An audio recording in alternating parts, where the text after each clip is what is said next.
Today's, I would say, keyword is relationships. Just think about the last time someone hurt you, really, really hurt you, really badly. Maybe they forgot something important, said something thoughtless, or weren't there when you needed them. And now think about what you actually wanted from them, basically, afterwards. Was it a long explanation? A perfectly crafted apology? Or a list of excuses about why they messed up? Or was it something simpler? Something that can't be typed in a message or said in a rushed phone call? See, most of us spend our lives learning what to say when we are hurt something. You've hurt someone.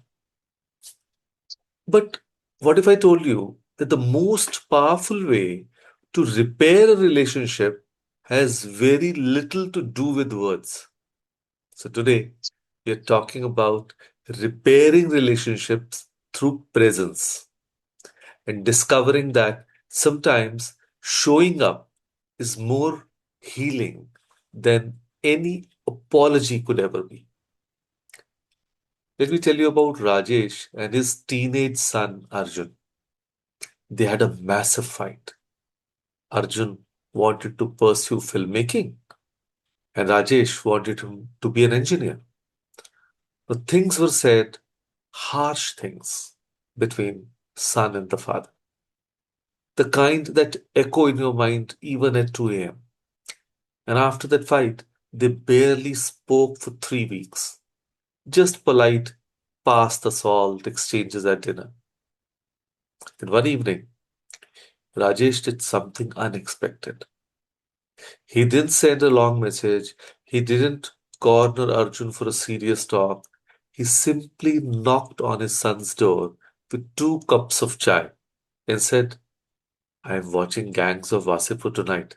Want to join? That's it. No apology, no lecture, no we need to talk kind of thing. The son came out. They sat together, watched the movie. Rajesh asked questions about cinematography, the editing, the storytelling.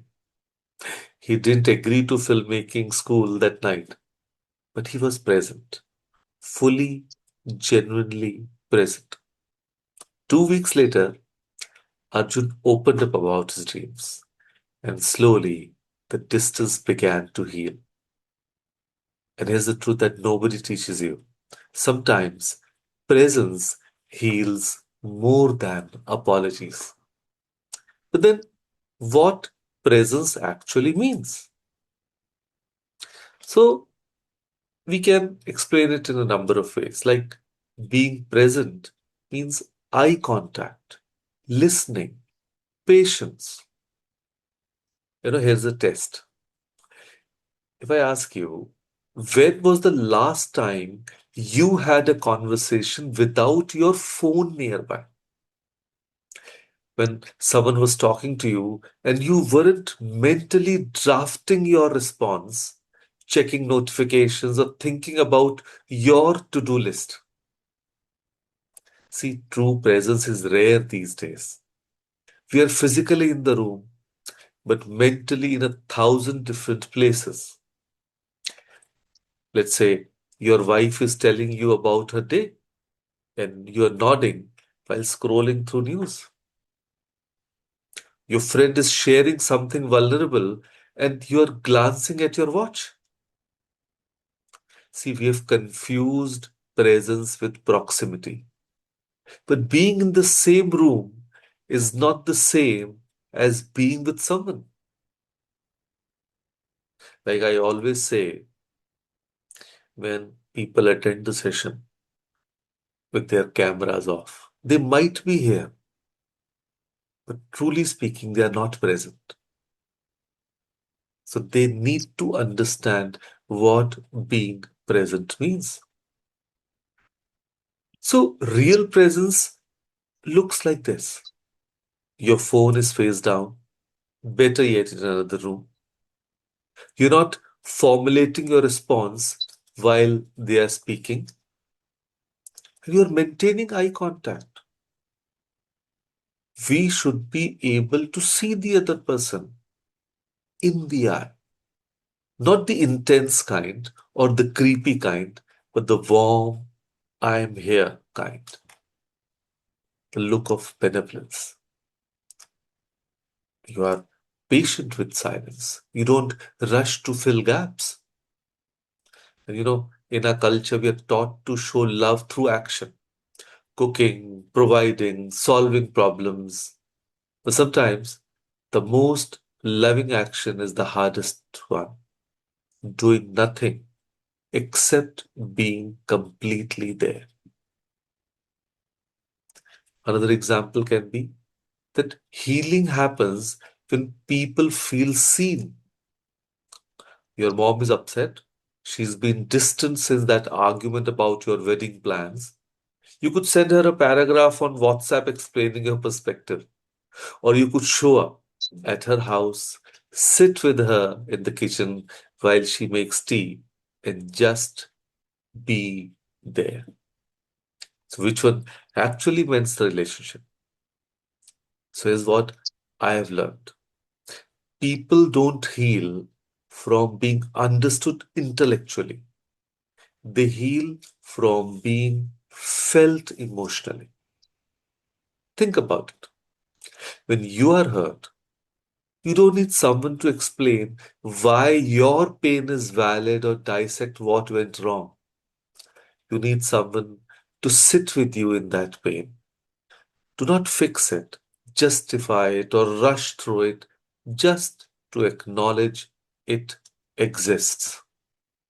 And that what presence does. It says, I see you. Your pain matters, and I'm not running away from it. Or we can say, silence with care is actually much more powerful than explanations without empathy. We Indians love talking, right? We love explaining, justifying, providing context that actually what happened was aisa hua, you know. But we think more words equal more care. But sometimes the most powerful thing you can say is actually nothing at all. Just be there, present. Your partner is upset about something you did. You could launch into a 10-minute explanation of your intentions, your circumstances, that why they are misunderstanding. Or you could sit beside them, hold their hand, and say, I can see I hurt you. I am here. And then silence, caring silence, the kind that doesn't demand forgiveness or rush past discomfort, the kind that says, I'm not leaving, even though this is hard.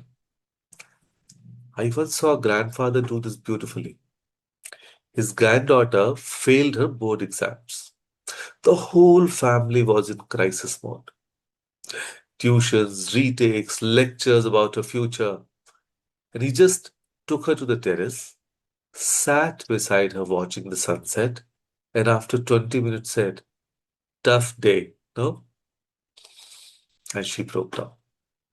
And he just held space for her tears. No advice, no disappointment, just presence. And that presence, it stayed with her longer than any motivational speech could have.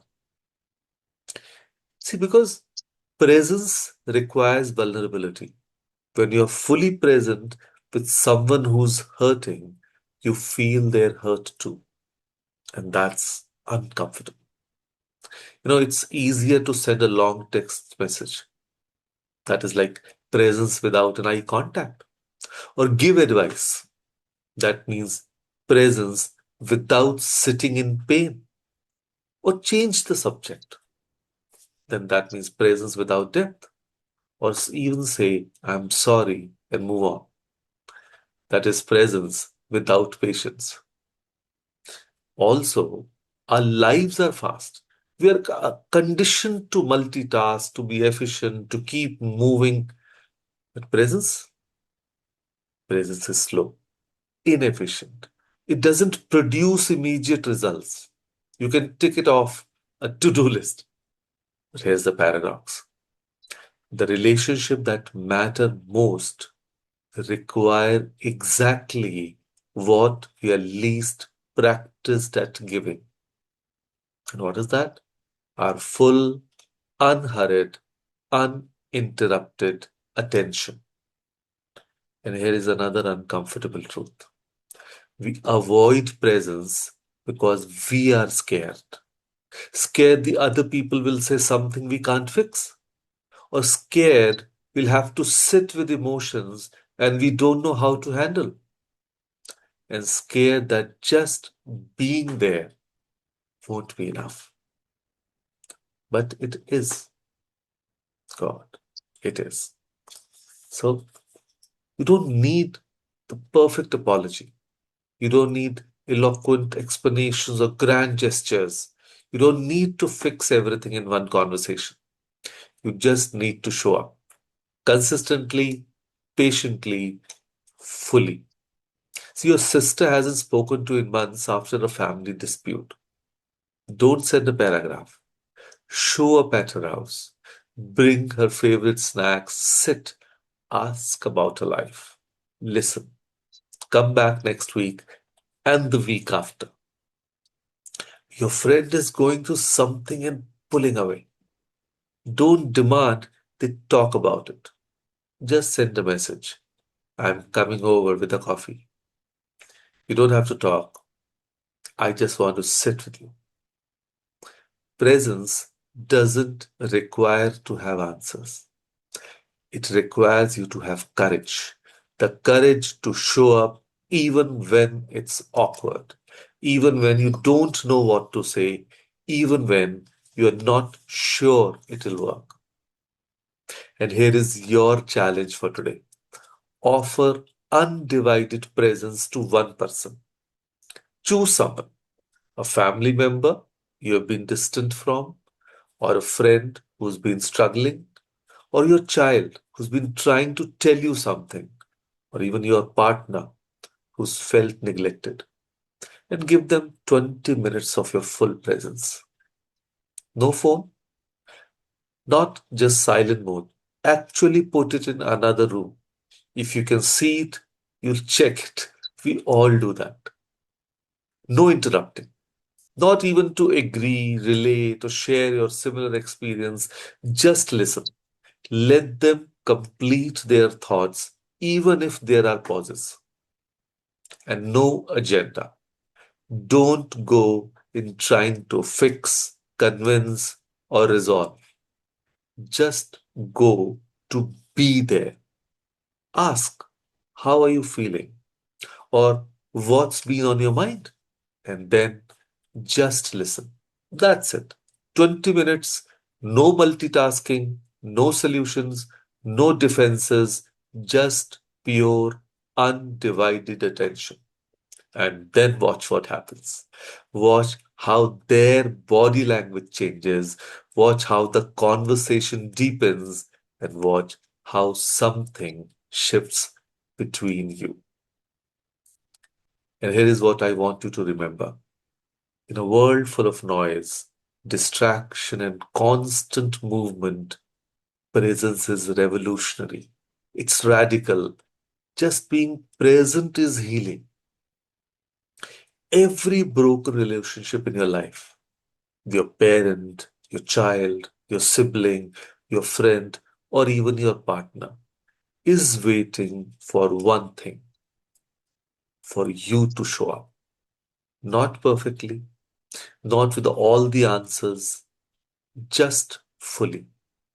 So today, make a choice. Put down the armor of words and excuses and explanations. Stop trying to apologize your way back into connection. Instead, simply show up, be there, and stay there. Because relationships aren't repaired through grand apologies or perfect explanations.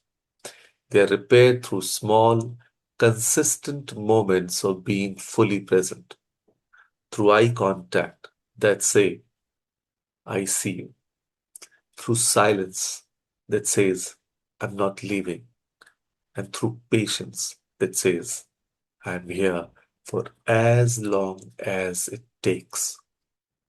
Give someone the gift of your presence today. No conditions, no expectations, just you, them, and the space between you that's finally getting a chance to heal. And remember, sometimes presence heals more than apologies. So stop writing, stop explaining. I would say just show up. So, with that thought, thank you. Thank you, everyone, for joining us today. Thank you.